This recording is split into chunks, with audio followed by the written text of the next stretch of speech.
영화를 통해 마음이 열리는 곳 뒷방 상영관입니다. 영화가 끝나면 우리는 뒷방에 모여 대화를 시작합니다. 나와 당신의 영화는 우리의 대화를 통해 새롭게 살아납니다. 영화를 통해 마음이 열리는 곳 비밀스러운 뒷방으로 여러분을 초대합니다. 와. 안녕하세요 여러분. 저는 뒷방 상영관의 온정. 저는 뒷방 상영관의 배. 저는 두부입니다. 안녕하세요. 안녕하세요. 와. 뭐죠? 크리스마스가 며칠 남지 않았습니다. 맞아요. 다음 주가 크리스마스죠. 오늘이 20일인데 오늘 사실 저희가 영화 동아리의 멤버들이잖아요. 연시? 연시의 크리스마스 파티를 오늘 하거든요. 그래서 지금 엄청 들떠있는 상태입니다. 맞아요. 세상에. 저희 크리스마스 파티에 나름 전통이 있잖아요. 늘 하는 행사. 맞아요. 뭐가 있죠? 선물 교환식. 저희가 10,000원대라고 공식적으로는 10,000원대인데 여튼 그 선물을 각자 포장지에 쌓아가지고 다들 번호표를 하나씩 받아서 제비뽑기를 해서 선물을 나눠 갖는 그런 행사를 매년 합니다. 그리고 또 각자 맛있는 음식을 준비해 와서 파트락식으로 먹기도 하고. 네. 그래서 배 씨가 무엇을 준비했다고요? 저는 얼마 전에 진저브레드맨 쿠키를 구웠어요. 겨울에 좀 몸이 따뜻해지는 생강을 넣어서 비건 쿠키를 만들었어요. 그래서 되게 재밌었고 집에서 만드는데 엄마 아빠가 계속 먹는 거예요. 너무 맛있다고. 맞아. 저희 이거 녹음하기 직전에 하나씩 먹고 들어왔는데 진짜 맛있어요. 맛있어. 진짜 맛있어요. 만드는데 어렵진 않았나요? 진짜 쉬워요. 그냥 재료를 구해서 섞고 구우면 돼요. 오븐으로? 네, 오븐으로. 그 쿠키 커터로 그 사람 모양 쿠키 커터 있잖아요. 그걸 두 가지 크기, 큰 거랑 작은 거. 그래서 큰 진저브레드맨이랑 작은 진저브레드맨 그 두 개 크기로 만들었어요. 그거 같아요. 그 슈렉에 나오는 맞아. 쿠키맨. 맞아. 그 쿠키맨이 도망가잖아요. 딱 그 모양이에요. 근데 진저 쿠키를 그렇게 사람 모양으로 만드는 게 관습이 된 게 너무 웃겨요. 그쵸. 그냥 이름도 있는 거잖아요. 진저브레드맨. 재밌다. 어쩌다 그렇게 됐을까? 글쎄요. 뭔가 유래가 있을 것 같기도 하고. 찾아보고 싶네요. 근데 제가 만들고 싶었던 이유는 사실, 막 어렸을 때 외국 동화를 많이 읽잖아요. 근데 그때마다 생강 쿠키 얘기가 많이 나오는 거예요. 생강이 들어간 과자를 먹는다든지. 그래서 어렸을 땐 생강을 별로 좋아하지 않았기 때문에 되게 의구심이 가득했는데, 근데 막상 지금은 좋아하고 만들어 보니까 되게 향이 은은하고 또 설탕도 들어가서 되게 맛있고 그렇더라고요. 저는 이 얘기를 하니까 떠올랐는데 그 책들에서 특히 서양 책들에서 진저 에일도 정말 많이 나왔거든요. 그래서 저도 진짜 궁금했어요. 대체 진저 에일이 얼마나 맛있길래 저 청소년들이 맨날 진저 에일을 먹을까. 근데 맛있더라고요. 먹으니까. 그런 우리가 접하는 막 소설이나 영화나 그런 데서 나오는 음식들 되게 궁금하잖아요. 계속 먹으면 대체 어떤 맛이길래.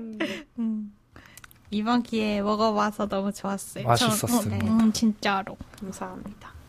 두부 씨는 뭐 하고 지내셨나요? 저는 며칠 전에 이제 아직 뭐 시험이나 보고서가 다 끝난 건 아닌데 수업이 다 끝났어요. 근데 제가 지금 막학기거든요. 그래서 뭔가 수업을 그 마지막 수업을 듣는 마음이 너무 뒤숭숭한 거예요. 이제 내가 뭔가 교실에서 어떤 특정 사람이 가르치는 수업을 듣는 일은 되게 거의 없겠구나라는 생각이 드니까 되게 섭섭하고 서운하고 그렇더라고요. 그래서 뭔가 제가 대학을 뭐 엄청 좋아한 건 아니거든요. 그렇다고 대학교 다니는 거 저 너무 힘들어가지고 빨리 졸업하고 싶었는데 항상 근데 막상 그러니까 시험을 안 보는 건 좋은데 수업을 못 듣는다고 생각하니까 약간 겁이 나는 것 같아요. 내가 이제까지 해왔던 생각들은 항상 그 같이 공부했던 친구들이나 교수님의 도움을 통해서 뭔가를 막 만들어갔는데 그걸 이제 나 혼자 한다고 생각하니까 약간 무서운 마음도 조금 있어서 공부를 앞으로 어떻게 해야 할지가 좀 요즘 고민이에요. 근데 저 수업 듣는 거 좋아하거든요. 강연 같은 거 되게 좋아해가지고. 막 잘 정리된 거 딱 듣는 거 좋아해가지고. 조금 섭섭한 마음을 가지고 있어요. 저도 이번에 졸업을 앞두고 거의 마지막일 거라 예상되는 기말 시험을 봤거든요. 그 카프카 소설. 그 시험을 보고 나오는데 되게 기분이 이상한 거예요.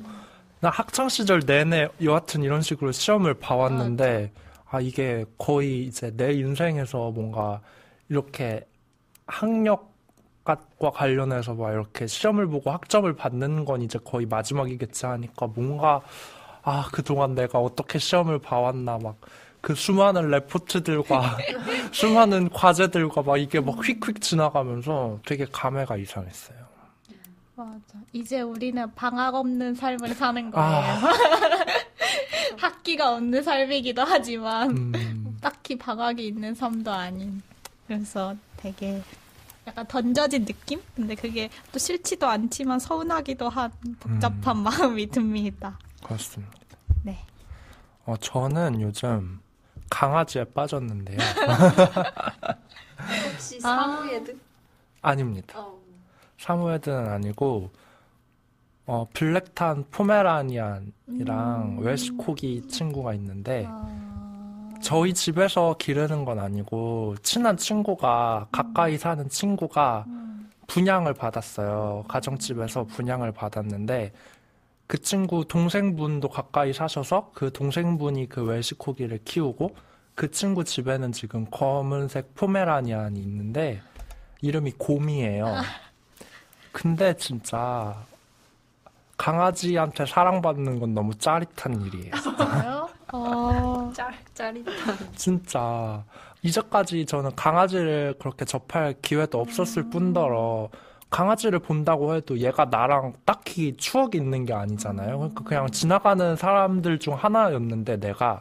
근데 이 친구는 저를 자주 보기도 하고 한 번은 제가 둘이서 산책을 시켜주기도 했거든요. 이 친구가 바쁘다 해서 제가 대신 막 공원 가서 산책도 시켜주고 앉아 엎드려 훈련도 간식 주면서 막 하기도 하고 하는데 이 친구가 이제 저를 알아보고 막 저를 보면 되게 반가워하고 강아지들이 친근감의 표시 있잖아요. 뭐 턱을 나한테 기댄다거나 저를 이렇게 지그시 쳐다보면서 기지개를 편다거나 제가 집을 나가면은 낑낑거리고 운다거나 막 이런 거를 보는데 너무 막 사랑이 막 이렇게 차올라. 강아지에 대한. 얘가 너무 사랑스럽고 진짜 앞으로 만수무강했으면 좋겠고. 벌써 그런 걸 꿈꾸는 거예요? 그래서 제 강아지도 아닌데 강아지 상식들 다 찾아보고 하면 안 되는 막 강아지한테 좋은 행동 막 이런 거 막 다 찾아보고 막 얘가 이러면 어떻게 하는 건가 이러고 네이버에 그냥 강아지가 뭐 아빠를만 쳐도 막 쫙 나오거든요. 뭐 강아지가 기지개를 하면 또 쫙 나오고 다 검색하고 막 되게 조심스럽게 깊은 유대를 만들어가는 것 같네요. 그래서 정말 강아지라는 생명체는 정말 대단하다. 그런 생각을 하는 요즘입니다. 맞아. 뭔가 인간종 이외의 개체와 관계를 맺는 게 진짜 새로운 경험인 것 같아요. 나도 딱히 엄청 막 관계를 깊이 맺어본 적이 없어서 되게 부러우네요. 나랑 친한 강아지가 생기는 건 굉장히 짜릿해요. 그리고 되게 만날 수 있는 거리라서 가까이 살아가지고 좋을 것 같아요. 그럼 얼마나 자주 가요? 저 그래서 그 강아지 때문에 그 친구 집을 요즘 자주 놀러. 일주일에 한 2번은 가는 것 같아요. 진짜 자주 가네요. 그냥 막 저녁에도 그냥 나 할 일 없는데 뭐 강아지 생각이 나면은 나 뭐 있는데 같이 먹을까 하고 강아지랑 같이 놀고 막 좋습니다. 좋네요. 강아지는 사랑입니다. 네, 그럼 이제 저희 뒷방상영관 홍보해 주실 분 혹시 있나요? 제가 할까요? 네. 네, 저희 뒷방 상영관에는 상영 영화 일정에 대한 소개글과 게시물이 업로드되는 인스타그램이 있습니다. 인스타그램에 뒷방 상영관이라고 쳐주시면 확인할 수 있고요. 그리고 저희가 청취자 여러분의 목소리를 기다리고 있어요. 사연이나 질문을 보내주시고 싶은 분들은 팟빵 공지사항이나 인스타 프로필에 있는 에스크를 통해서는 익명으로 보내주실 수 있고요. 그리고 팟빵 댓글이나 인스타 DM이나 댓글, 또 긴 질문이나 사연을 보내고 싶다 하시는 분들은 백_2_더_시네마 네이버닷컴으로 보내주시면 됩니다. 네. 홍보 감사합니다. 네. 네, 그럼 저희 본격적인 영화 이야기를 시작해 볼게요. 뒷방상영관 84번째 영화는 루벤 웨스틀룬드 감독의 포스마주어 화이트 베케이션입니다. 네. 이 영화를 어떻게 선정하게 되었죠? 이거 제가 그냥 TV를 딱 틀었는데 그 올레 TV에서 그 이육석 감독님이 영화를 소개하고 있더라고요. 그 영화가 바로 포스 마주어였어요. 그래서 제가 추천했습니다. 줄거리를 읽었을 때도 굉장히 재밌어 보였어요. 맞아. 그래서 이 영화를 하게 됐는데 감독님에 대해서나 영화에 대해서 혹시 조사해 오신 게 있나요? 저는 이 루벤 웨스틀룬드 감독님의 이름을 처음 들어봤어요. 근데 알고 보니까 더 스퀘어라는 영화의 감독님이시더라고요. 근데 이 영화가 칸 영화제에서 황금 종려상을 수상을 했고 감독님 나이가 되게 젊은데 그 영화가 상을 받은 게 되게 이례적인 일이라고 들었어요. 혹시 영화를 보신 분이 있나요? 아니요, 안 봤어요. 저도 이 감독님 영화는 이게 처음이었어요. 맞아. 그리고 이 영화 제목이 포스 마주어인데 이거는 프랑스어로 불가항력이라는 뜻이라고 해요. 그래서 이 불가항력이라는 것이 이 영화 속에서 어떻게 드러나는지 살펴보도록 하겠습니다. 네. 보통은 불가항력이라고 하면 뭔가 인간이 손 쓸 수 없는 일, 맞아. 보통 천재지변 같은 일들을 많이 말하죠. 그리고 이 영화 내내 한 가족이 그러니까 스키를 타러 겨울 방학을 맞이하는 거잖아요. 근데 감독님도 스키를 좋아하신다고. 네. 맞아요. 굉장한 스키 매니아시래요. 이 영화에서 스키 타는 장면이 정말 잘 나오거든요. 정말 하얀 산에서 스키를 정말 멋있게 타는데 보고 있으면 막 스키를 타고 싶어지는 영화인데 감독님이 실제로 스키 매니아라고 하세요. 그래서 스키 영화도 꽤 찍으셨다고 하더라고요. 저는 인상적이었던 게 제가 스키장을 자주 가진 않았지만 이렇게 그 위로 이렇게 올라가는 장면 중에 저는 그렇게 앉아서 가는 것만 해봤거든요. 여기는 그냥 사람이 이렇게 있고 배 쪽에 끈을 연결해서 가나? 그래서 이렇게 질질 끌려가는 게 되게 인상 깊었어요, 저한테는. 되게 산으로 올라가는 기구가 되게 여러 종류가 나오지 않았어요? 맞아. 그죠. 되게... 앉아서 가는 것도 나왔고. 맞아요. 무슨 놀이기구 같이 관람차처럼 생긴 것도 있었고. 다 등장했네. 맞아요. 그래서 얼마나 스키장이 큰 건지. 되게 높이별로 다른 것 같았어요. 그렇네요. 그리고 또 이 영화에 자주 등장하는 클래식? 네. 자주 등장하는 음악이 있는데 근데 이 음악이 비발디의 여름이라는 노래인데 배경은 겨울인데 상당히 어울렸죠. 맞아요. 너무 잘 어울려가지고. 되게 뭔가 긴장되고 어떤 사건이 일어날 것만 같은 그런 음악이 계속 반복됩니다. 맞아요. 거의 장면 전환되기 전에 계속 넣는 것 같아요. 약간 사람을 불안하게 만드는. 또 뭐 벌어지나? 약간 맞아요. 이런 느낌이 들었고 또 이 영화의 연출도 약간 특이하잖아요. 네, 영화를 보면은 뭐 약간 그런 식의 화면이 많아요. 그러니까 어떤 사람이 이야기를 하고 있는데 그 사람의 얼굴은 그 사람이 일어나 있어서 화면에서 잘린 거예요. 그래서 그 사람 얼굴은 안 나오고 막 되게 카메라가 고정되어 있다라는 느낌을 받을 수가 있는데 이런 식의 연출을 볼 때 뭔가 그 감독님이 뭔가 다큐멘터리에서 영화를 시작했다고 해요. 그래가지고 이 영화를 보면 뭔가 연출 방식이 다큐멘터리와 영화의 사이에 있다라는 느낌을 받으실 수 있을 것 같아요. 그래서 뭔가 카메라의 움직임과 극 안에 있는 인물들의 움직임이 약간 다르다라는 느낌을 받으실 수 있을 것 같아요. 그리고 화면이 좀 정적이다는 느낌도 되게 많이 받은 것 같아요. 맞아요. 되게 먼 곳에서 등장인물들이 조그맣게 눈 속에서 움직이는 장면들도 꽤 많았던 것 같고. 그리고 배 씨는 또 감독님이 인터뷰를 한 거를 찾아봐줬다고. 가디언에서 인터뷰한 거를 찾아봤는데, 감독님이 영화에서 좀 얘기하고 싶었던 게 남성성이라는 주제래요. 그러니까 보통 남성에게 요구되는 어떤 모습이 있고, 근데 그게 보통 예를 들어서 재난 상황이 발생했을 때 우리가 보는 그런 슈퍼히로 영화처럼 막 갑자기 등장해서 사람들 보호하고 뭐 지켜주고 악당을 물리치고 이런 것들을 기대하는데 사람들이 남성에게 근데 사실 그런 거는 허상이고 판타지고 실제로 그런 상황에 놓이게 되면 정말 가만히 있게 되거나 아니면 자신만 챙기고 그런 일들이 많다고. 그래서 그렇게 뭔가 요구되는 상에서 벗어나서 자신의 모습을 드러내는 그런 이야기를 또 그런 자신의 모습을 드러내는 걸 부끄러워하는 사람들의 이야기를 그리고 싶었다고 하네요. 실제로 또 좀 특이한 사건을 겪으셨다고? 그 감독님이 좀 영화를 만들 때 시각에 좀 도움이 되었던 사건이었는데 은행에 친구랑 있었는데 갑자기 은행 강도를 만났대요.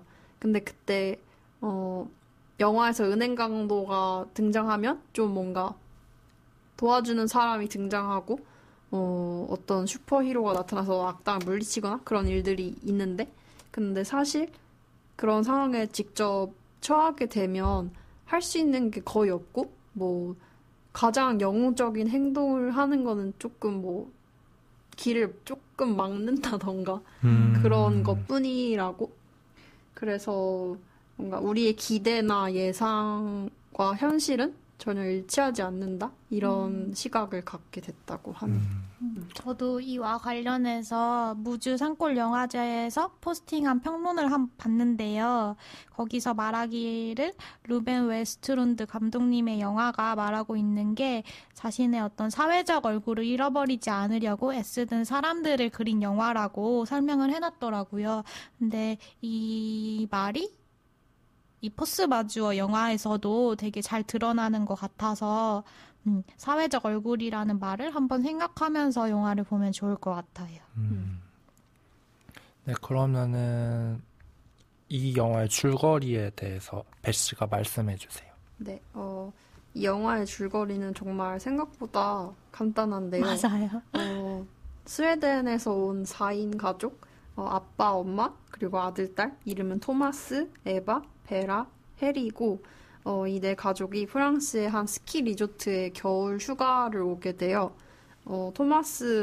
아빠인 토마스가 사실 엄청 바쁜 사람이라서 겨우 시간을 내서 오게 됐는데 스키장에서의 두 번째 날에 이 온 가족이 점심 식사를 하고 있었어요.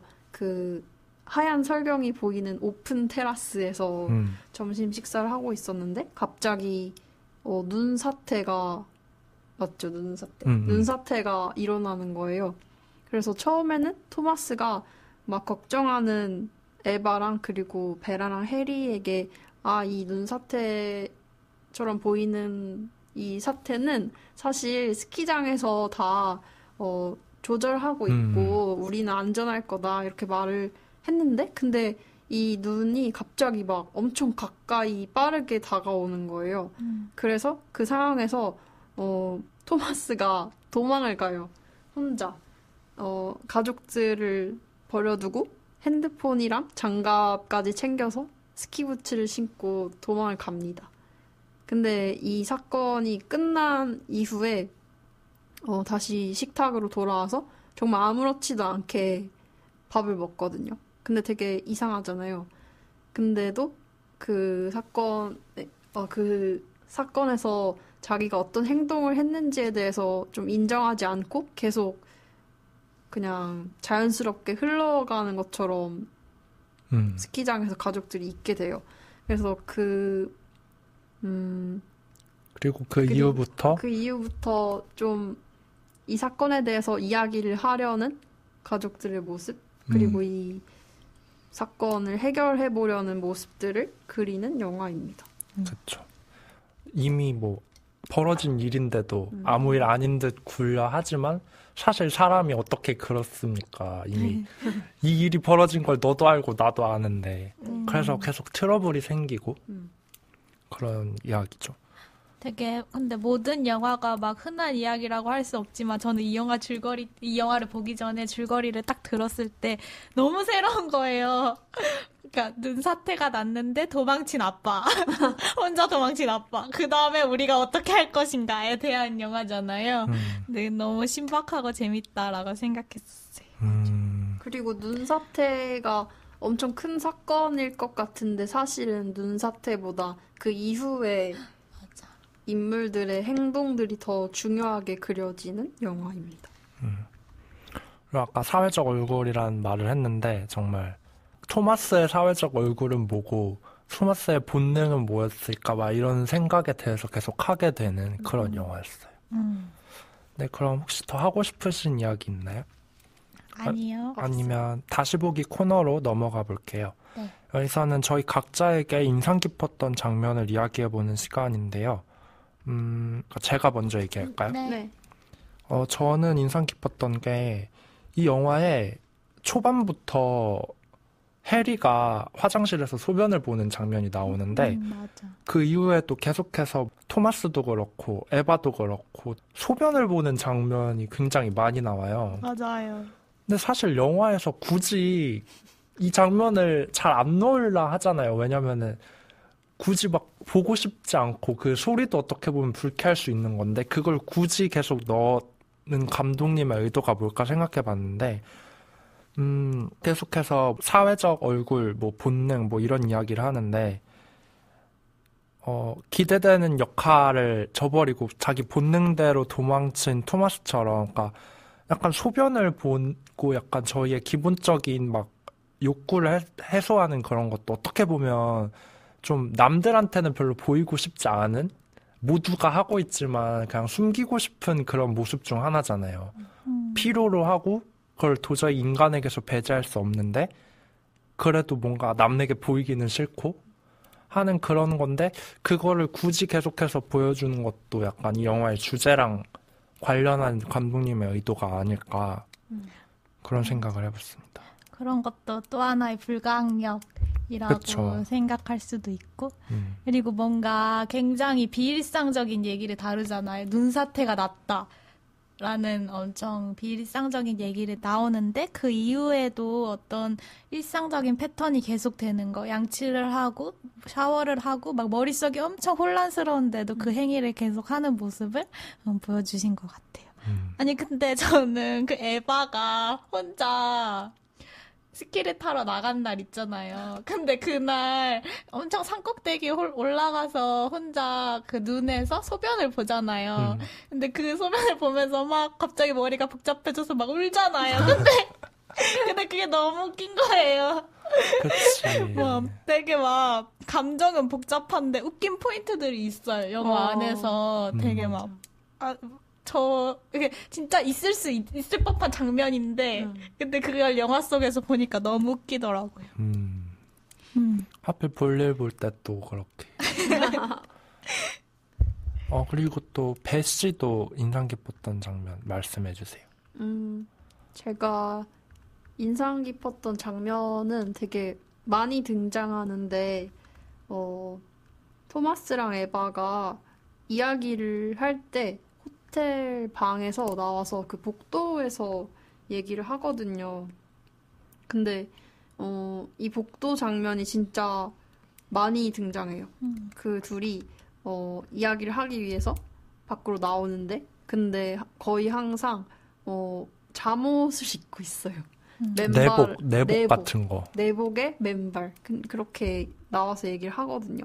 근데 되게 궁금했던 게, 왜 자꾸 이런 장면을 보여주고, 같은 구도에서, 인물은 약간 좀 뭔가 겉옷을 벗은 느낌? 뭔가 얼굴을 걷어내고 좀 그 안에 어떤 내면의 이야기를 하려는 듯한 그런 복장. 그런 것들을 많이 사용을 하시더라고요. 그리고 동시에 이 두 사람이 얘기를 하는 공간이 방 밖이잖아요. 그래서 다른 사람들이 사실 볼 수 있고 들을 수 있거든요. 그리고 실제로 이 호텔에서 청소 일을 하시는 청소부 아저씨가 여러 번 그 광경을 지켜봐요. 그리고 그 지켜보는 모습도 카메라가 잡고 그래서 되게 저는 궁금했어요. 왜 이 장면을 많이 쓰는지. 저는 일단 감독님이 개그 요소로 넣은 것도 분명 있다고 보고 그렇게 뭔가 남들한테는 안 보여줘야 할 법한 차림으로 내밀한 이야기를 안과 밖이 뒤집어져서 호텔 안이 아니라 밖에서 하는 거 이것도 웃음 포인트고 또 그렇게 계속 밖에서 얘기하는 이유가 제 생각에는 애들은 안에서 부모님 싸우는 거 보면 안 좋으니까 그렇게 한 건데 이게 또 사실 나중에 밝혀지기로는 애들도 안에서 다 듣고 있었잖아요. 그래서 그렇게 배려를 한답시고 했지만 그게 배려가 안 되고 약간 이런 우스꽝스러운 상황들을 계속 보여준 것 같아요.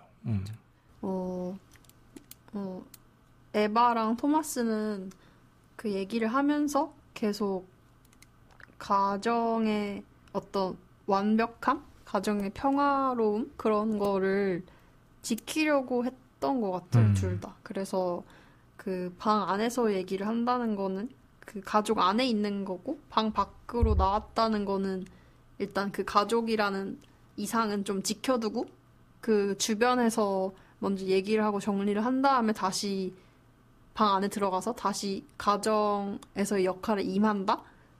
그런 식으로 저는 이해를 했거든요.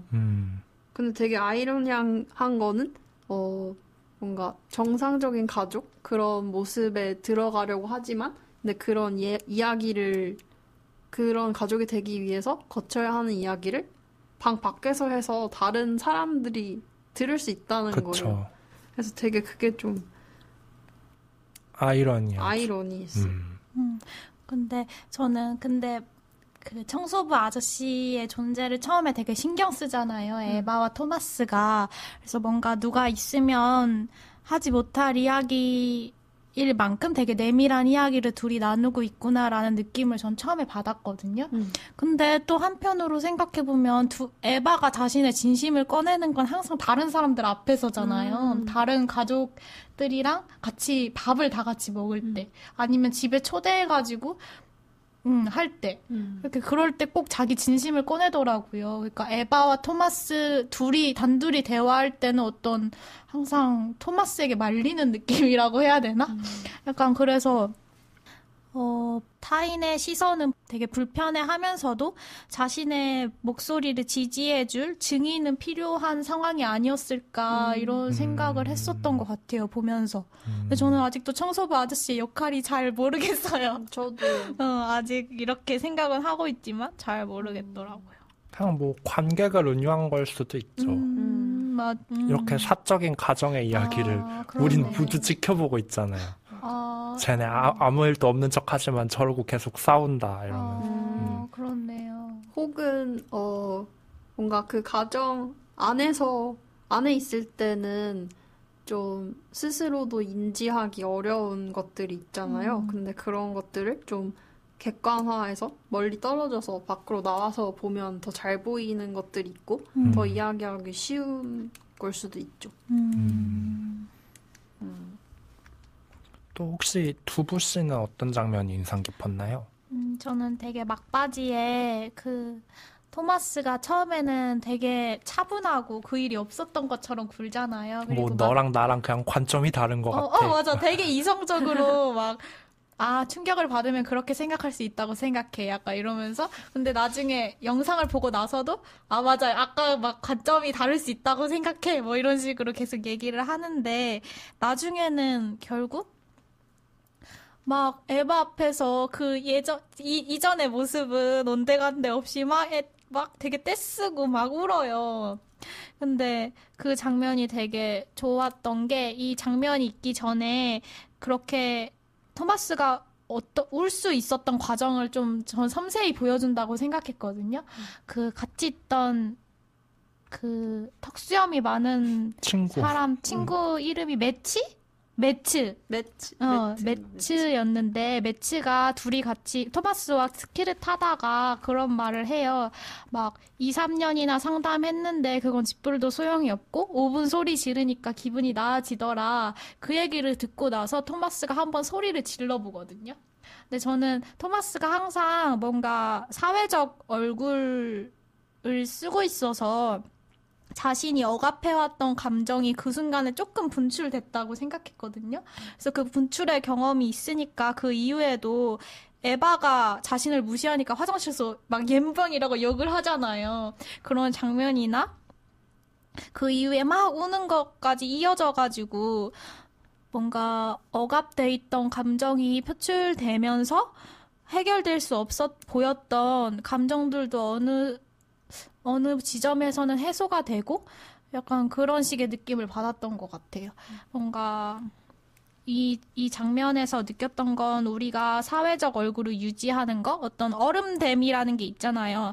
막 소리 지르지 않고 분노하지 않으면서도 되게 점잖게 싸우고 대화로 싸우고 그런 것에 대한 사회적 강요가 전 있다고 생각했거든요. 어떤 성숙함에 대한 사회적 강요? 근데 사회적인 강요가 어떤 순간의 갈등에서는 얼마나 무용한 것인지를 보여주었다고 생각했어요. 그냥 성숙하지 않더라도, 그러니까 성숙하려고 노력하다 보면 진심에서 멀어지게 되는 경우가 많은 것 같아요. 그리고 저는 토마스가 그랬다고 생각하고, 에바도 그랬다고 생각하고, 그래서 뭔가, 이 장면에서 뭔가 감독님이 말하고자 했던 사회적 얼굴에 대한 생각을 가장 많이 했던 것 같아요. 그때 울면서 했던 토마스의 대사들이 인상 깊었는데 맞아요. 너만 희생자가 아니라 나도 내 본능의 희생자라고. 본능에 피해 입은 희생자다. 나도 내 본능에 피해를 입었다고. 맞아, 나도 내가 맞아. 싫다고. 맞아. 라고 울부짖으면서 막 우는데 근데 그 말에서 어떤 피해를 입었고 어떤 희생을 당했다고 생각해요? 그냥 자신도 자신이 원하는 사회적 자아가 있는데 내 본능이 그거를 다 무너뜨린 거잖아요. 이제 내 사회적 얼굴도 다시 복구하기 힘들 만큼 그런 측면에서 자기가 피해를 입었다고 말하는 것 같은데 어떻게 생각해요, 원정은? 저도 똑같이 생각했어요. 나도 내가 이제까지 내가 남들이 다 생각하는 그런 가장의 이미지에 맞다고 생각했는데 그게 부족함을 모두에게 가족에게 들통이 났으니까 그게 너무 분해 보였어요. 그리고 저희가 리허설 때 얘기했을 때 이 장면이랑 또 이어지는 시퀀스가 그래서 우는 토마스를 데리고 에바가 방으로 들어와서 결국에 뭐 온 가족이 이렇게 우는 토마스를 이렇게 보듬는 듯한 씬이 있는데 여기에 대한 해석이 좀 달랐죠? 셋이? 네. 그러니까 이 장면이 토마스가 진짜 엄청 아기처럼 울거든요. 되게 엄청 자기 바닥을 긁어내듯이 맞아요. 우는데 밑도 끝도 없이 우는. 참을 수 없다 그러고 근데 그때 아이들이 깨서 아빠가 울고 있으니까 가서 같이 위에 엎드려서 우는 거예요. 한 명씩. 약간 탑 쌓듯이 이렇게 우는데 근데 에바가 그냥 지켜보고 있었는데 왜 엄마는 안 오냐고 빨리 와 엄마도 와 막 이렇게 소리 지르면서 같이 울거든요. 근데 그때 에바는 아이들만 토닥여주지 토마스를 토닥여주진 않았어요. 그래서 저는 그래서 이 장면을 보고 굉장히 토마스가 본능적으로 했던 행동에 대해서 이해는 되는데 그냥 이 순간에 토마스는 너무 꼴사납고 싫은 거예요. 왜냐면은 본인의 감정이나 그러니까 본인이 본인에게 입은 아까 말했듯이 나도 내 본능의 피해자야라고 했는데 자신이 입은 피해만 생각해서 막 그렇게 에바가 부끄러워하고 막 아이들도 막 모두 걱정하고 막 하는데도 본인만 생각해서 막 자기 슬픔에 자기가 못 이겨서 막 발버둥 치고 나머지 오히려 자식들이랑 아내가 그 토마스를 보듬어줘야 하는 이런 상황이 굉장히 유아적이고 막 내가 더 힘들어 나나 봐줘 약간 이런 식으로 보이고 아까 말했듯이 에바는 토마스가 아직도 찝찝한데 아이들이 그렇게 하니까 어쩔 수 없이 그렇게 아이들 등에라도 손을 얹는 이 장면이 어떻게 보면 막 제가 뭐 기독교 이런 걸 잘 모르지만 그냥 그런데 사파에 등장할 법한 좀 성스러운 모습인데 그 모습이 그렇게 내 가족이 그렇게 부둥켜 안고 있는 게 근데 그 상황이 된 맥락을 살펴보면 굉장히 웃긴 그런 좀 코미디여서 일부러 연출한 듯한 약간 그런 기분을 받았거든요. 그러니까 찝찝한 게 남아있는데 토마스가 너무 자기를 자학하고 슬퍼하니까 보듬는 척 그냥 덮는 이런 느낌을 받았어요. 저는 이 장면에서. 저는 이 장면에서 그러니까 그냥 문제를 덮는다기보다 굉장히 실질적인 치유와 감정의 해소가 일어났다고 생각을 했는데 여태까지 계속 대화를 하려고 시도를 했잖아요. 에바와 토마스가 이 사건에 대한 이유의 감정을 처리하기 위해서. 근데 번번이 실패하잖아요. 근데 되게 뜻하지 않게 그냥 뭔가 막 유아적이라고 여겨지는 막 떼쓰고 막 울어버리고 자신의 감정을 잘 말로 표현도 못하면서 막 논리적이지도 않게 막 우는데 어떤 식의 해소가 일어난 광경을 저는 보면서 뭔가 여태까지 사회적으로 유아적이라고 여겨졌던 것들에 대한 전복을 보여주는 느낌을 받았어요. 뭔가 너네가 생각하는 그 비유아적인 성숙함이라는 것 자체가 정말 좋은 가치인가? 그게 정말 어떤 사람들 사이에 있는 관계의 문제를 해결해 줄 만한 좋은 가치이냐라고 나한테 질문을 던지는 것 같이 느껴지는 거예요. 그래가지고 되게 그 토마스의 행동이 뭔가 온정은 꼴사납다고 느껴졌지만 저는 되게 진심에 가까운 행동이라는 느낌을 받았던 것 같아요. 그리고 그 행동이 있었기 때문에 감정이 저는 해소된 거라고 봤죠. 뭔가 덮어진 게 아니라 되게 다르게 본 것 같아요. 토마스뿐만 아니라 에바랑 아이들도 약간은 치유가 됐다고 보는 거예요? 그러니까 그걸 여태까지 막 빙빙 돌아오던 이 사람의 진심? 진심이라고 말하기도 뭐한 이 사람의 어떤 생각을 눈앞에서 목격했다고 생각해요. 에바가 진짜 화난 건 이 사람이 인정하지 않는다는 거에 더 화가 났잖아요. 근데 너무 깊은 인정을 눈앞에서 목격했다고 생각했어요. 저는 되게 이 장면이 치유로도 볼 수 있지만 근데 그러니까 치유랑 별개로 또 이전의 가족 상태로는 돌아갈 수 없는 어떤 기점이 됐다고 생각을 했어요. 먼저 뭔가 에바랑 토마스 모두 가족에서 엄마 역할, 아빠 역할을 연기를 했다고 생각을 하고, 토마스는 사실 그런 연기를 좋아하면서도 싫어하는 것 같았거든요. 그러니까 뭐 테이블 가운데 앉아서 가만히 앉아 있는다든지 아니면은 뭐 아이들을 이끌고 뭐 가장의 역할이라고 여겨지는 일들을 한다든지 그런 것들을 하지만 동시에 뭔가 다른 욕망들이 동시에 존재하고 있고 뭐 거짓말도 해봤고 바람도 펴봤고 그런 사람인데 이 모든 것을 다 동시에 할 수가 없으니까 하고 싶어도 못하니까 좀 억눌려 온 사람이라고 생각했어요. 그래서 저 되게 신기했던 게 울면서 자기를 드러내잖아요. 근데 그러면서도 안 해도 될 고백 같은 것들 같이 하는 거예요. 아까 말했듯이 거짓말을 해봤고 바람을 펴봤고 그런 것들. 그러니까 이상적인 가장에 어울리지 않는 행동들. 이것 자기가 오늘 이 스키장에서 한 일 말고도 다른 그런 일들을 다 같이 말하는 게 좀 이 가족 휴가에서의 사건이 상당히 큰 가족에서 큰 기점이 되었던 것 같아요. 그래서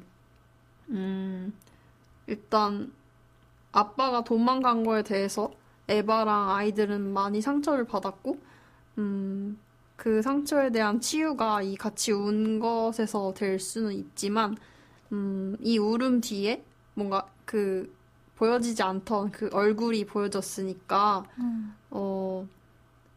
이 가족의 안에서 살아갈 때 앞으로 어떻게 행동해야 될지 좀 고민을 하게 된 것 같아요. 아이들은 뭐 그냥 엄마 아빠가 다시 친해지면 괜찮은가 보다 하고 지금은 생각할 수 있지만 토마스나 에바와 같은 경우에는 상당히 달라졌다는 걸 스스로 알고 있을 것 같아요. 근데 그 연기라는 단어를 들어서 네. 떠오른 건데 네.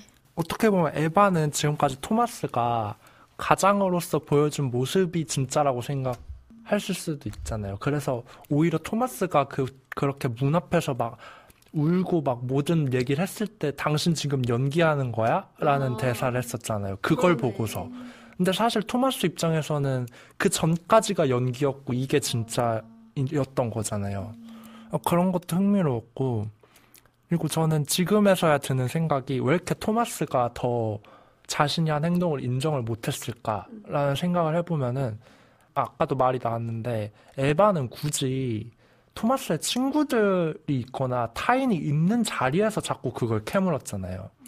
오히려 처음에 둘이 있을 때는 그냥 눈사태 일어났던 걸로 덮자라고 했는데 그 이후로 계속 친구들이 있는 좀 공적이고 사회적인 자리에서 계속 잘못을 캐물으니까 사실 토마스 입장에선 자기의 사회적 가면이 벗겨지는 게 제일 무서운 그런 사람인 것 같거든요.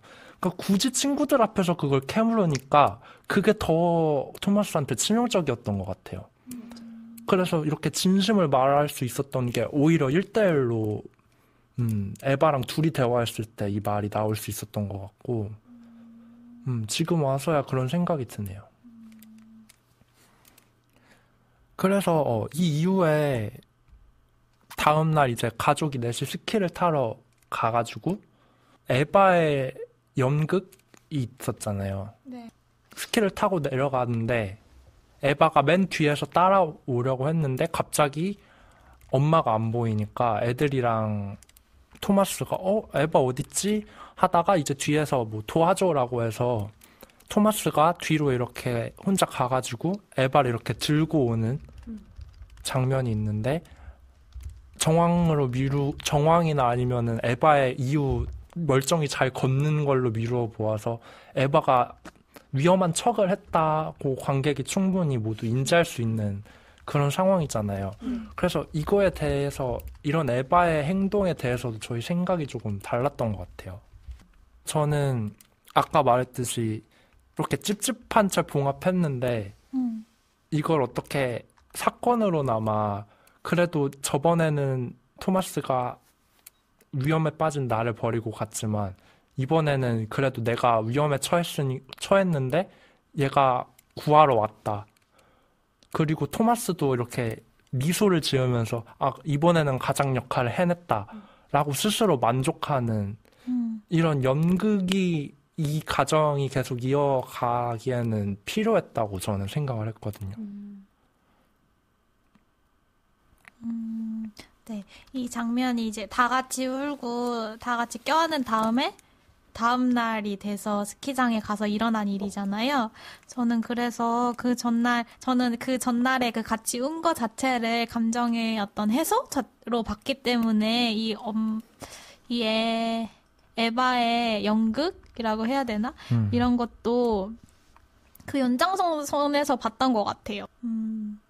그러니까 자신이 원하는 토마스의 모습이 있었잖아요. 근데 토마스가 거기서 벗어나서 너무 크게 실망했고, 그러니까 토마스에게 그걸 위해 노력할 수 있는 기회를 줬다고 생각했어요.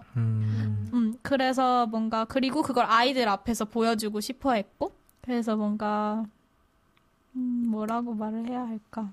우리가 해냈어 라고 토마스가 외치죠. 맞아요. 엄청 뿌듯한 표정을 지으면서. 그거 너무 웃겼는데, 뭔가 기회를 준 것 같아요, 토마스에게. 그리고 토마스는 거기서 성실하게 자신의 어떤 과거가 있지만, 너의 만족을 충족시키고 나의 만족을 충족시키기 위해서 열심히 노력하는 모습을 보여주고, 약간 그런 과정이었다고 생각했어요. 저는 사실 그 장면에서 좀 눈에 갔던 게, 그 장면의 시작이, 엄청 하얗게 시야가 거의, 확보가 안 된 그런 스키 슬로프를 내려가려고 하는 거예요, 그 가족이. 근데 가장 먼저 이게 위험할 것 같으니까, 위험을 확인해보는 사람이 토마스거든요. 토마스고, 에바가 토마스한테 안전한 거 확실해? 맞아? 이렇게 물어봤을 때 토마스가 이거 스키장에서 슬로프 만들어 놓으니까 안전하겠지 하면서 가요. 근데 그 장면에서 토마스가 되게 좀 뭔가 앞으로 다음에 저희가 말할 장면과도 이어지는데 되게 자기가 판단을 내리고 행동을 하는 게 아니라 어떤 안전하다고 믿는 다른 대상의 안내? 그런 지시? 그걸 믿거든요. 뭐 스키장에서 안전하다 하면 네. 믿고. 근데 사실 안 그래 보이거든요. 영화를 봤을 때. 그래서 에바는 불안한데. 근데 그때 그 눈사태가 일어났을 때도 혼자 다 위험하다고 생각하는데 혼자 괜찮다고 말한 사람이 토마스였고 근데 이 상황에서 똑같이 그런 행동을 하는 거예요. 근데 토마스가 이거 안전해 라고 말을 했고 해리랑 베라, 에바가 토마스를 따라가요. 근데 저는 그게 되게 이상했었던 게 뭔가 더 이상 토마스를 믿을 수 없다는 걸 알 텐데도 그렇게 따라가는 게, 뭔가 이 가족이 앞으로 어떻게 살아갈지를 되게 보여주는 것 같았어요. 그러니까 토마스가 하는 그런 안전하다는 말, 그런 말을 믿기는 어렵겠지만, 어쨌든 그런 가족의 연기를 할 것이다. 그렇게 봤었어요, 저는. 근데 너무 불안해요. 그쵸. 너무 불안하고 실제로 그렇게 하고 나서 에바가 없어지잖아요, 중간에. 중간에 없어지고 토마스가 에바를 찾으러 그 하얀 눈 속에 베라랑 해리를 놔두고 사라지잖아요. 근데 저는 그 장면이 되게 불안했었거든요. 맞아요. 저도 내내 불안했어. 아니, 애들은 저렇게 둬도 되나? 뭐, 애들이라도 먼저 내려가야 되는 거 아니야? 막 이러면서 막 온갖 생각을 혼자 했던 것 같고. 뭔가 되게 결과만 보면 괜찮다? 라고 할 수 있는데, 사실 그 과정은 상당히 불안하고 위험했었죠. 뭔가, 근데 토마스는 그 상황에서 굉장히 신났었잖아요. 근데 뭔가 실질적으로 존재하는 불안이나 어떤 기반과는 완전히 다른 형태의 사회적 얼굴을 다시 쓰기 위해서 엄청 신나 있었다는 게 너무 그게 얼마나 중요한 거길래 실질적인 위험보다 그걸 되찾는 게 얼마나 중요한 거길래 그렇게까지? 라는 생각이 너무 배의 말을 들으면서 생각해보니까 그런 것 같아요. 그리고 저는 그런 생각도 했던 게 결국 토마스가 본인 먼저 살고 보려는 그런 생존 본능 같은 걸 그런 사회적으로 기대되는 것보다 우선시해서 엄청 비난받았고 본인도 그걸 교정하려고 하는 거잖아요, 지금. 그래서 지금 그래서 에바를 구했을 때 비록 그게 연기일 망정 뿌듯했던 거고 그래서 그걸 보면서 저도 참 근데 인간이 그래도 사회에서 살아가려면 저렇게 본능을 죽일 수밖에 없는 걸까라는 생각을 하게 됐어요. 근데 돌이켜 생각해보면 좀 본능을 죽이고 예의, 예절 중요시하고 막 그런 거를 할수록 좀 더 괜찮은 사람으로 사회적으로 인정받는 것 같아요. 예를 들어 뭐 아무리 짜증이 나더라도 고운 말씨로 표현하고 뭐 이 사람이 엄청 싫더라도 이렇게 본능적으로 싫은 사람이 있을 수도 있잖아요. 근데 사회적으로는 그거는 말이 안 되는 거니까 모두 평등하게 대해야 되고 약간 그렇게 인간의 본능에 좀 까칠까칠하고 그런 면을 다 사포로 다듬어야지 비로소 좀 사회적 인간이 되는 것 같고 그래야 더 인정받고 사람들이 좋아하는 것 같고 그래서 약간 씁쓸했어요, 저는. 근데 그런 본능을 어떤 가면을 쓰는지 본능이 있고 가면을 쓰잖아요. 근데 그 가면이 어떤 가면인지는 계속 바뀌는 거잖아요. 사회에서 요구되는 어떤 상이 있으니까. 근데 이 영화는 좀 그 상이 달라질 수 있다는 걸 말한다기보다는 좀 더 원론적으로 본능이 있고 상이 있다? 그런 거에 더 집중하는 것 같았어요. 그러니까 토마스가 좀 다른 정체성을 가지고 좀 더 솔직하면서도 가족과 좀 원만한 관계를 유지하고 그런 것들을 할 수 있잖아요. 뭐 남성성의 가면을 쓰지 않고서도 가족일 수 있고 같이 잘 살아갈 수 있는데 뭔가 본능 혹은 가면 이렇게만 좀 보는 것 같았어요. 저도 거기에 좀 아쉬움이 있었어요. 그래서 그러니까 이 둘에 충분히 괴리감이 있고 이게 현대인들이 공감할 만한 문제인 건 알겠는데 그래서 우리가 어떻게 해야 되는 거지? 라는 질문에는 영화가 전혀 건드리지 않는 그런 느낌이었거든요. 그냥 이런 문제가 있다 정도로. 근데 이 영화에서 꼬집고자 하는 건 배가 말했듯이 뭔가 우리는 뭔가 사회적으로 강요당하는 것에 대한 우리와는 진짜 조금은 다른 사회적 가면을 쓰고 산다라는 걸 지적하잖아요. 근데 영화 안에서 보면은 또 웃긴 게 토마스가 나도 내 본능에 피해 입은 희생자야 라고 말했을 때는 그 본능과 자신도 분리해내는 거잖아요. 그러니까 사회적 가면과 자신도 다른데 본능과 나도 다르면 대체 나는 어디에 있고 왜 우리는 이러한 구분을 굳이 해내야 하는 거지? 라는 의문이 저는 들었거든요. 그러니까 뭔가 일상적인 나와 어떤 재난 상태에서의 그러니까 거기서 막 영화에서 친구들도 계속 그러잖아요. 그럼 사람이 어쩔 수 없는 상황 앞에서는 나도 내가 어떻게 행동할지 모르잖아. 그거는 모르는 거잖아. 라고 얘기를 하잖아요.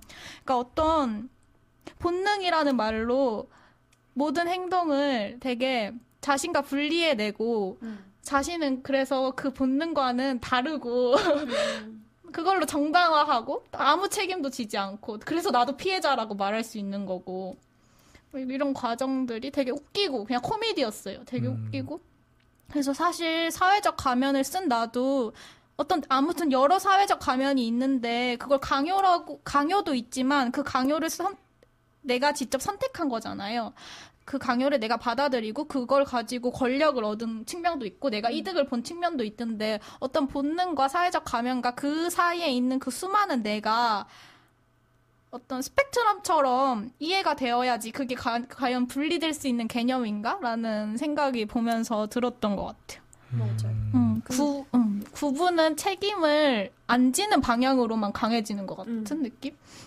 들었어. 근데 그 상황에서 뭔가 강요되었지만 그래도 이득을 보고 있었던 한편으로는 이득을 보고 있었고 뭐 희생의 측면도 있었겠지만 아무튼 그 가면과 본능을 구분했다는 거는 그 가면 말고 어떻게 살아가야 할지 어떤 게 나인지를 잘 모르는 상태라서 그런 말을 했을 거라고 생각해요. 그래서 토마스에게 만약에 진짜 뭐 상담사처럼 너가 그렇게 하지 않아도 되고 너가 얻고 있는 이득이나 피해를 모두 없앨 그러니까 가면으로 인해 생기는 이득이나 피해를 없앨 너만의 삶을 살아라 라고 했으면은 그런 분리하는 말은 하지 않았을 것 같아요. 그리고 그것도 사실 토마스만의 그런 고민은 아니었고 토마스의 이런 사정을 들은 그 수염 기른 친구도 네. 같이 온 애인이랑 또 다투잖아요. 파장이 있었죠. 뭐 당신이라면 어땠을 것 같아. 막 뭐 내가 너를 지켜주지 않을 거라는 거야? 막 이러면서 막 그들도 불안한 거죠. 자기 맞아요. 자신을 잘 모르겠고. 근데 그 여자친구가 20대? 맞아요. 그 수염 난 그 친구는 한 40대? 40대? 40대였는데 그 여자가 말하는 게 40대인 사람들과 젊은 세대를 비교를 했었거든요. 그래서 젊은 친구 필립이었나? 그 친구는 그렇게 하지 않았을 거라는 걸 확신을 해요. 근데 그러니까 그게 좀 세대에서 뭔가 간극? 세대에서 느껴지는 간극을 얘기한 것 같은데 좀 뭔가 엄청 오랫동안 사회에서 강요했던 그런 자아로 살아온 사람들에게는 다른 가능성을 생각하는 게 너무나 어려운 일이기 때문에 그런 얘기를 한 것 같기도 했어요. 근데 저는 거기서 약간 갸우뚱했던 게 제 생각에 막 그래서 남편이 막 아내와 아이들을 보호해야 되고 이거는 오히려 저희 윗세대에서 더 강할 것 같은데 필립이 더 젊은이라 걔는 안 그럴 거라고 말하는 건 어떤 맥락이지? 하고 약간 의아했거든요, 스스로. 오히려 나이 든 남성이 좀 더 보호하려는 경향이 크지 않을까? 그냥 그런 선입견으로 생각해 볼 때 약간 그래서 의아했던 게 있고 그냥 개인적으로 제 생각으로 좀 약간 이 영화에 아쉬웠던 거는 좀 이 시대를 살아가는 한국인으로서 이 영화의 주제를 보는 게 좀 옛날에 옛날에 좀 더 핫했던 주제를 지금 보는 그런 느낌이었어요, 저는. 왜냐면은 요즘 한국에서는 이렇게 막 가장 뭐 정상 가족에 대한 그런 프레임, 이걸 꼭 여기 틀어 맞춰야 된다는 거에 엄청 압박을 받고 이런 사람들보다는 좀 더 이제 다른 형태들을 많이 인정하고 그거에 대해서 좀 얘기가 많이 나오고 스트러글 하고 막 이런 상황이라고 봤는데 약간 좀 옛날에 다룰 법한 이 주제를 2014년도에 만들었다고 해서 좀 놀랐던 그게 있네요. 저는 그 매츠의 말에서 매츠도 그렇게 말하잖아요. 우리가 이제 영웅의 신화에 대해서 벗어나야 하고 막 그런 식으로 얘기하잖아요. 뭔가 원정이 말했듯이 이제 그 영웅의 신화가 존재하는 시대는 끝났어라는 것처럼 얘기하는데 막상 그 자신의 여자친구가 자신을 그런 사람, 뭔가 토마스와 같은 사람으로 낳고 말하니까 막 격분하잖아요. 약간 그런 것들을 보여주면서 사실상 아직도 사라지지 않은 영웅의 신화 같은 것들을 보여주는 면도 있다라는 생각을 했어요.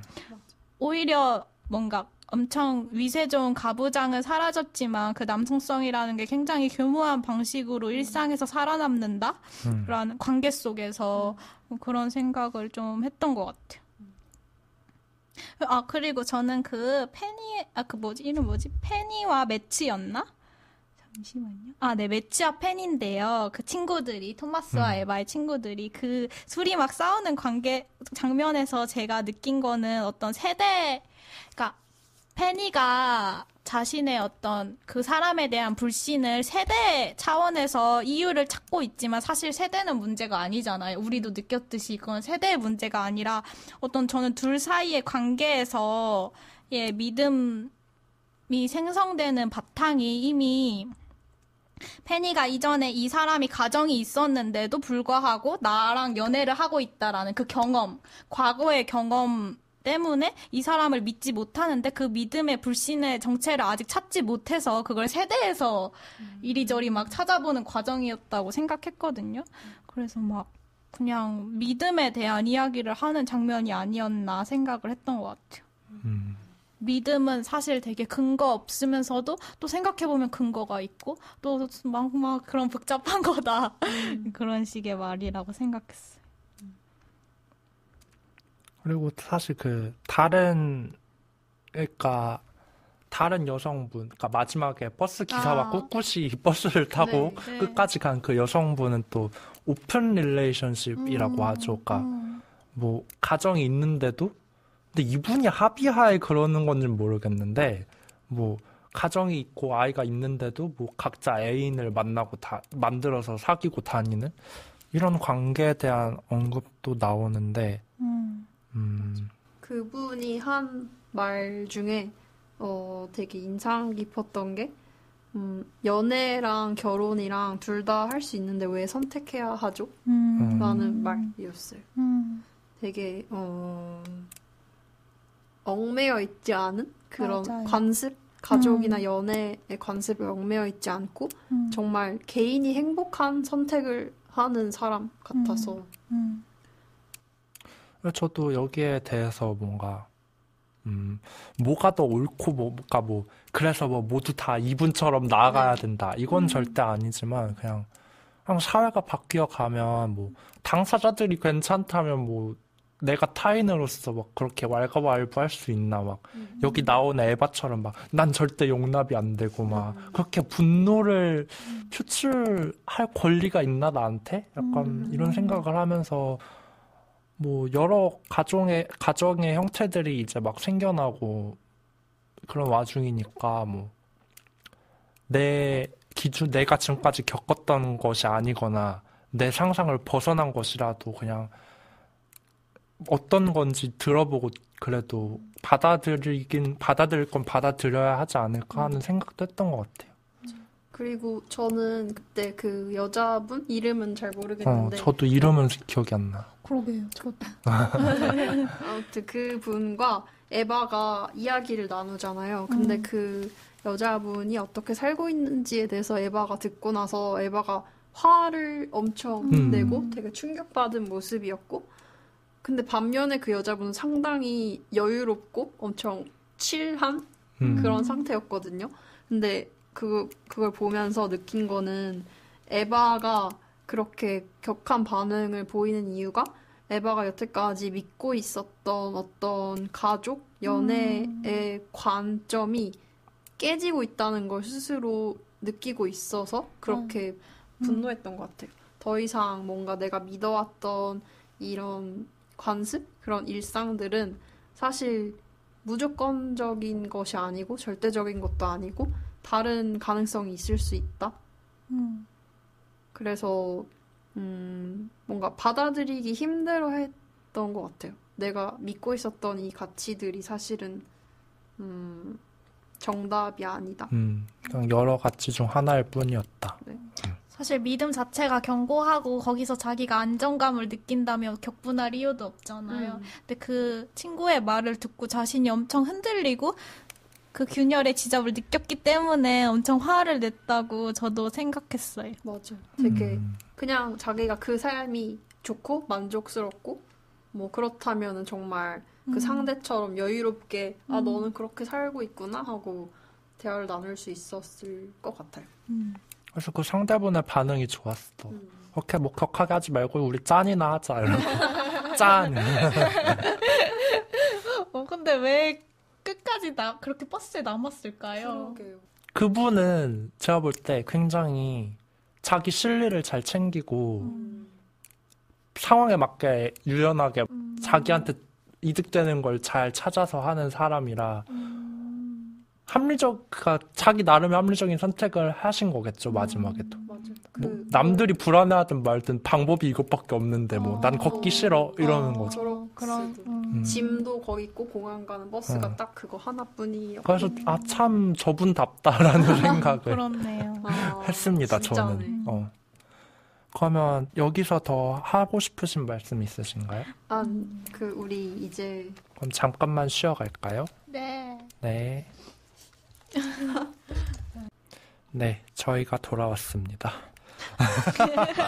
그래서 이번 코너는 자유 코너인데요. 이번에는 이 영화의 마지막 부분이라고도 할 수 있는데 이제 모든 휴가가 끝나고 모든 사람들이 버스를 타고 이제 짐이랑 그런 것들을 싣고 대형 버스를 타고 공항을 향해 가는데 운전기사분이 운전을 너무 못해가지고 절벽으로 추락할 것 같은 그런 아슬아슬한 상황이 계속 나오거든요. 그래서 그거를 견디다 못한 에바가 내려달라고 외치고 한 명을 제외한 다른 모든 사람도 다 같이 내려서 이렇게 터벅터벅 걸어가는 그런 장면이 있는데 이 장면에 대해서도 저희 셋 다 조금씩 다르게 봤거든요. 그래서 우선 배 씨는 이 장면을 어떻게 보셨나요? 네.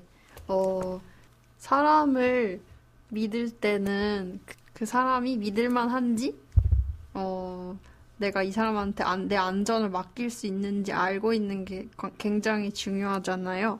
근데 이 상황에서 에바가 믿을 수 없었던 거는, 그리고 믿을 수 없어서 안전을 맡길 수 없었던 상대는 그 운전기사였고, 그래서 에바의 행동은 그 버스에서 내리는 거였어요.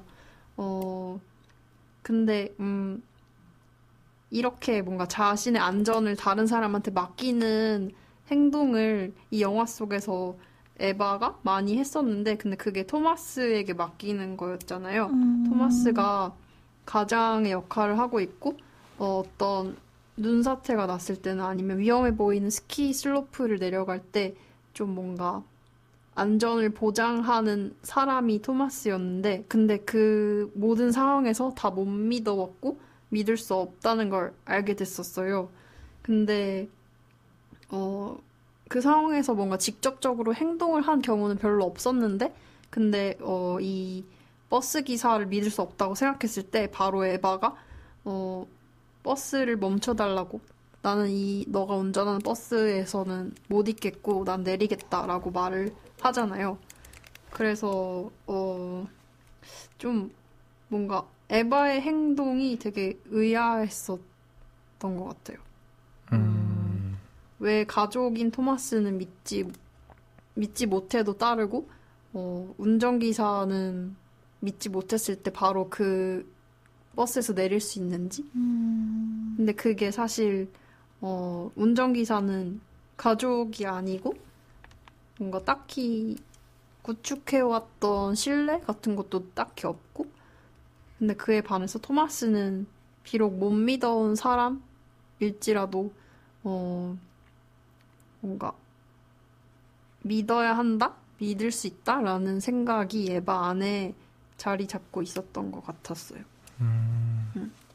저는 그 장면을 어떻게 봤냐면, 일단 토마스가 눈사태가 났을 때 자기 본능대로 행동해서 본인이 먼저 본인만 생각해서 탈출하고 사회적으로 기대되는 역할을 저버렸듯이, 이번에는 에바가 뭐 위협을 더 느끼는 포인트는 다를 수도 있죠. 근데 여튼 에바가 이번에는 엄청난 위협을 느껴서, 제가 볼 때는 그렇게 토마스나 자기 아이들을까지 챙기려는 모습은 아니었어요. 그래서 이번에는 에바가 너무 위협을 느껴서 어떻게든 탈출하려고 하고, 오히려 토마스가 뒤에서 애들을 데리고 내리는 이런 좀 역지사지가 된 그런 입장을 보여준 거라고도 생각했고, 또 이 장면을 통해서 또 토마스가 한번 체면을 구겼지만 이후에 에바의 연극과 또 이 사건으로 인해서 다시 또 휴가에서 일상생활로 돌아가면서 파손됐던 가부장적인 남성성을 다시 좀 회복해가는, 다시 가면을 써가는 그런 과정으로도 봤던 것 같아요. 저는 또 두 사람과는 조금씩 다르게 본 게, 그러니까 뭔가 영화의 흐름 속에서 왜 이 장면이 가장 마지막 장면이었을까를 고민했을 때, 뭔가 영화의 흐름을 생각해 보면 어떤 사건을 겪어서 가족이 뭔가 균열을 겪었고, 근데 에바의 연극을 통해서 어느 정도 그 가족의 모습이 다시 예전처럼 회복된 듯 보였으나, 이 장면을 통해서 결국 사실 그 균열이 계속해서 이 가족에게 남아 있어서 그 가족을 조금씩 변화시켰다라는 느낌으로 정리가 제 속에는 됐었거든요.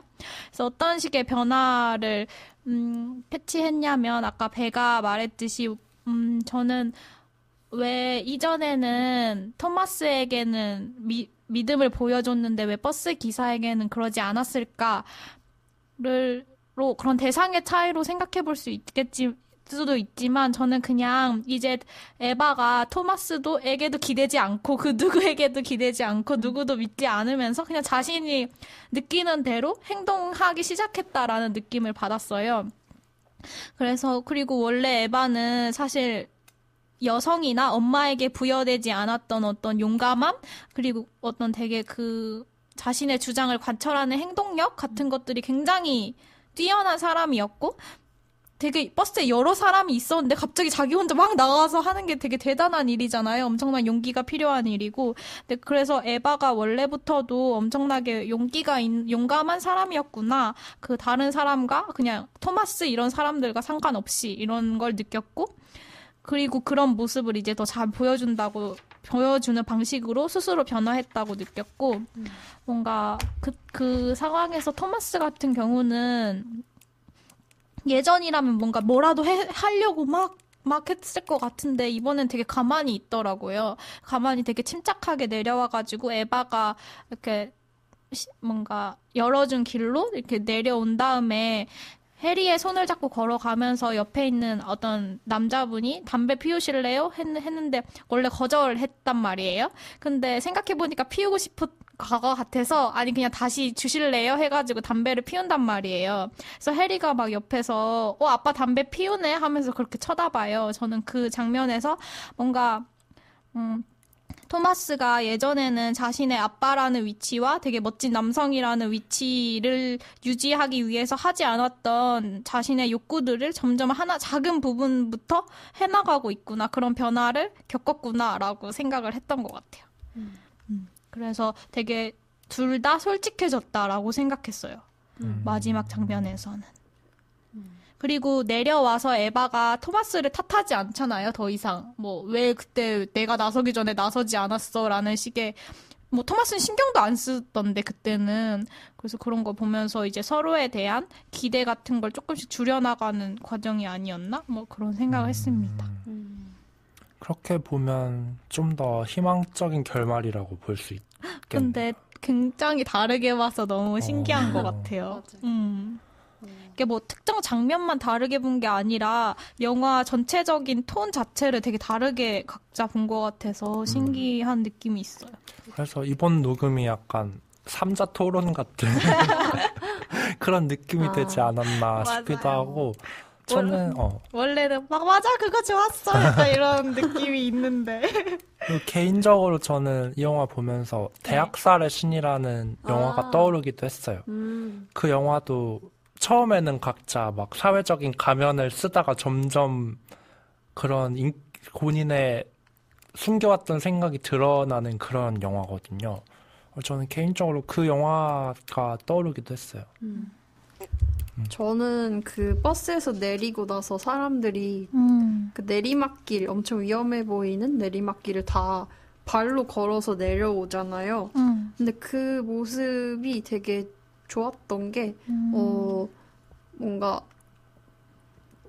제로 그라운드부터 다시 시작하는 느낌이라서, 그게, 무슨 뜻이냐면, 뭔가 허튼 믿음이나 그냥 뭔가 되게 좀 경험에 의한 믿음이 아니라 믿음이 있을 거라는 믿음에서 시작된 것들은 다 그냥 버리고 뭔가 다 하나 개개인으로 다 각자가 서서 새롭게 관계를 시작해 나갈 것 같은 느낌을 주는 그런 장면이었어요.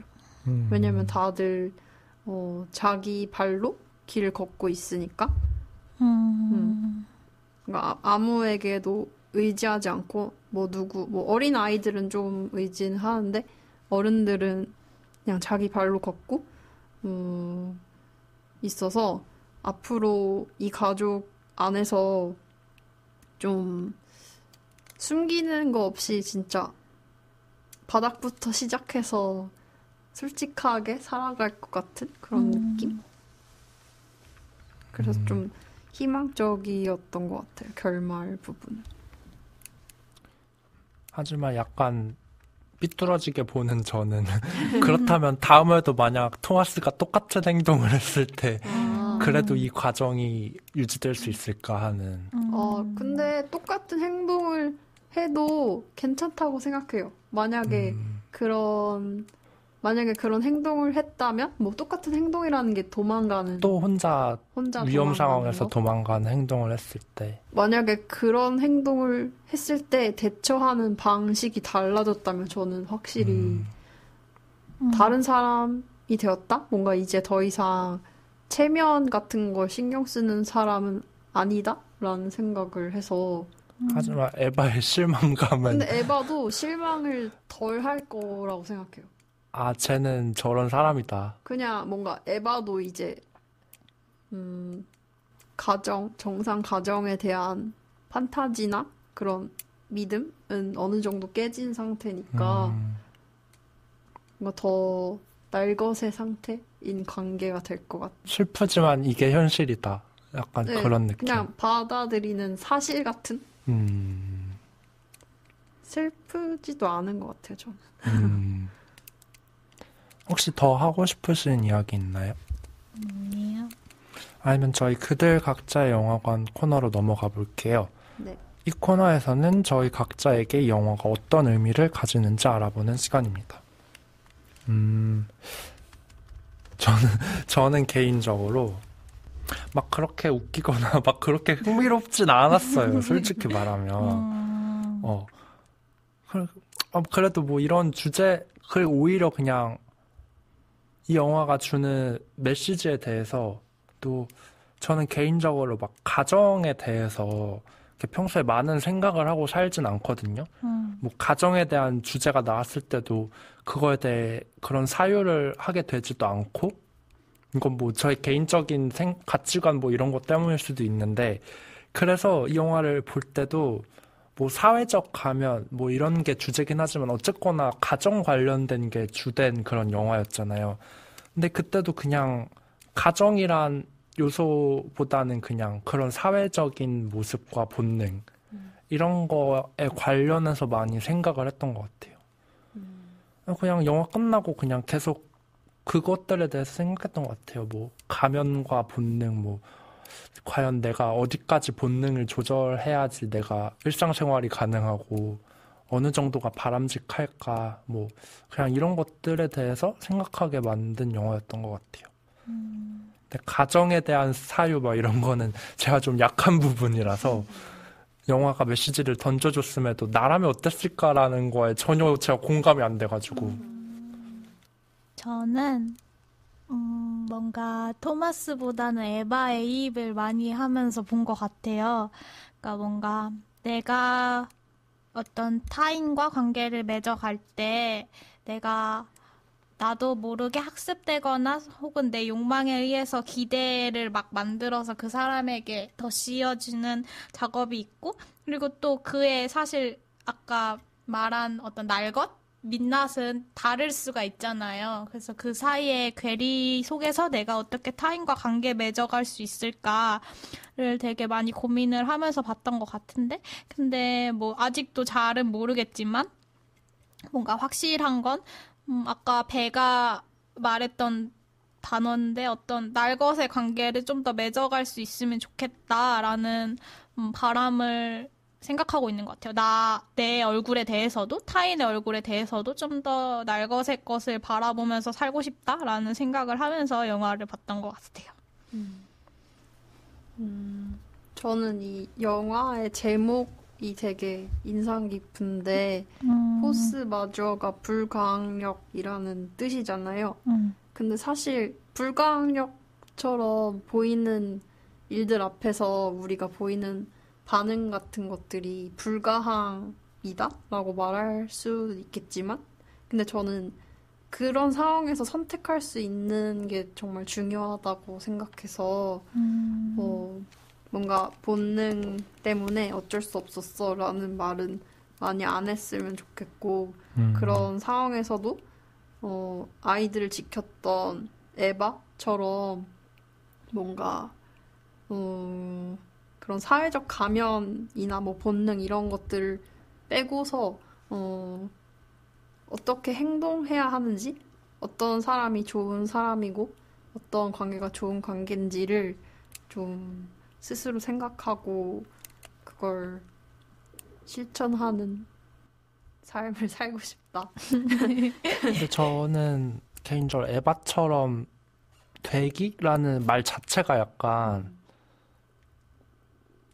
연기를 할 수밖에 없다. 왜냐면은 저는 그러니까 실제로도 뭐 연구로도 밝혀진 사실이라고 하는데 인간의 뭐 성격이나 기질이나 행동 이런 것들이 유전자에 의해서 결정된 게 많잖아요. 네. 그래서 그렇게 위험 상황이 닥쳤을 때 어떻게 행동하느냐도 어떻게 보면 사람 성향, 그냥 타고난 성향 중인 하나라고 생각을 해서 물론 저희는 에바 같은 행동을 저희가 하기를 바라고 그걸 더 좋아할 수는 있지만 내가 토마스 같은 사람일 확률도 있다. 그래서 근데 그렇게 되는 거는 정말 어쩔 수 그쵸. 없지만 근데도 행동하는 건 달라질 수 있잖아요. 근데 정말 그렇게 불가항력적인 사건이 일어났을 때 내가 어떻게 행동할지는 나도 잘 모르겠지만 뭔가 평소에 어떤 생각을 하면서 사는지가 저는 큰 영향을 끼친다고 생각해요. 그래서 솔직히 저도 어떻게 될지는 잘 모르겠는데 뭔가 핑계라고 말하기도 좀 그런가? 아무튼 살고 싶은 대로 살고 싶어요. 본능이 어떻든 간에. 네, 그럼 저희 다음 코너 네. 넘어가 볼까요? 당신을 위한 영화관이란 코너인데요. 이 영화를 누구에게 추천하고 싶으신가요? 저는 아빠요. 저희 아빠한테 추천하고 싶어요. 그냥 좀 뭔가 가면을 많이 쓰고 사는 것 같아서 그런 거 없이도 같이 행복하게 살 수 있다는 거를 자주 아빠한테 말을 하고 뭔가 아빠로 살아가는 거에 대해서 얘기를 많이 했었는데 뭐 여전히 가장은 희생을 해야 한다라는 생각에 사로잡혀 있거든요. 근데 그게 뭔가 본인에게 건강에 위협을 줄 정도로 안 좋은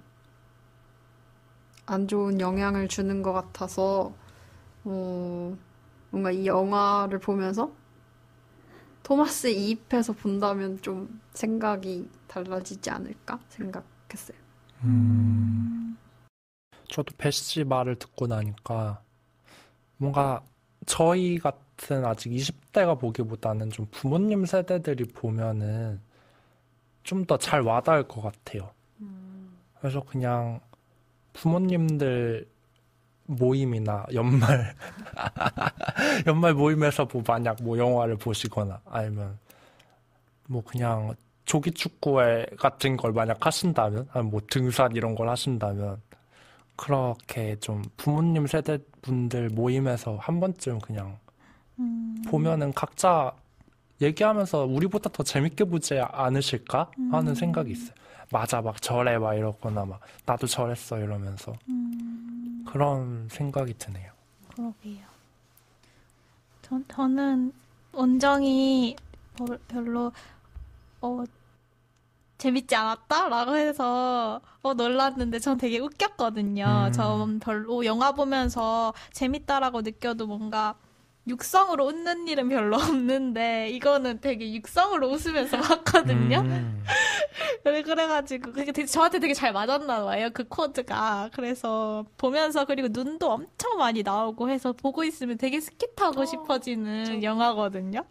그래서 뭔가 겨울 낮에 막 귤 까먹으면서 비실비실 웃으면서 보기 좋은 영화다라고 생각했는데 되게 저희가 무거운 말을 많이 했지만 이 무거운 말들 중간중간에 되게 웃기고 가벼운 포인트들도 진짜 많거든요. 그래서 되게 좀 가볍게 봤으면 좋겠어요. 이 영화 되게 가볍게 보면 좋을 영화인 것 같아요. 맞아요. 막 너무 맞아요. 굳이 파고들지 않아도 그렇게 봐도 재밌는 영화니까. 맞아. 네, 그럼 오늘 녹음 어떠셨나요, 다들? 저는 사실 이 말을 매번 하는 것 같은데 이 녹음이 너무 걱정돼서 걱정이 안 된 녹음이 어떤 것인가요? 거의 없는 것 같아요. 근데 이 영화는 유난히도 뭔가 웃긴 영화라고 해서 봤는데 맞아. 웃기기도 한데 온정은 웃기지 않았다고 하지만 웃기긴 한데 되게 할 말이 되게 많아지고 생각을 정리할 시간도 상당히 필요했던 영화라서 그냥 이렇게 얘기를 할 수 있어서 좋았고 세 명이서 생각이 다 미묘하게 혹은 극명하게 달라서 들어보는 게 너무 재밌었어요. 저도 그냥 영화 자체보다는 그냥 저희 생각 다른 게 재밌었어요. 저도. 역시 인간은 근데 이렇게 각 보는 사람마다 생각을 달리하게 만드는 영화가 좀 드물잖아요. 어떤 경향성을 가지고 있는데 영화를 보면 이 영화는 유독 달라서 재밌었던 것 같아요. 그래서 이제 파티 준비하시나요? 벌써부터 집중이 안 되네. 좋은 크리스마스 보내시길. 네, 맞아요. 이 녹음이 언제 올라가죠? 이브날 올라가요. 그럼 크리스마스 미리 축하드려야겠다. 메리 크리스마스. 메리 크리스마스. 근데 우리 연말 결산 녹음도 맞아요. 하니까 네, 그거는 기다려주세요. 그거는 31일에 업로드될 예정이죠. 그래서 여러분들도 크리스마스와 연말 즐거운 모임 하시면서 즐겁게 맛있는 거 많이 먹고 보내셨으면 좋겠습니다. 네, 건강하고 따뜻하게 보내시길. 그럼 오늘 녹음 이만 마쳐볼까요? 네. 상영이 끝났으니 계단 조심하셔서 천천히 나가주시기 바랍니다. 다음 영화도 기대해주세요. 메리 크리스마스. 메리 크리스마스.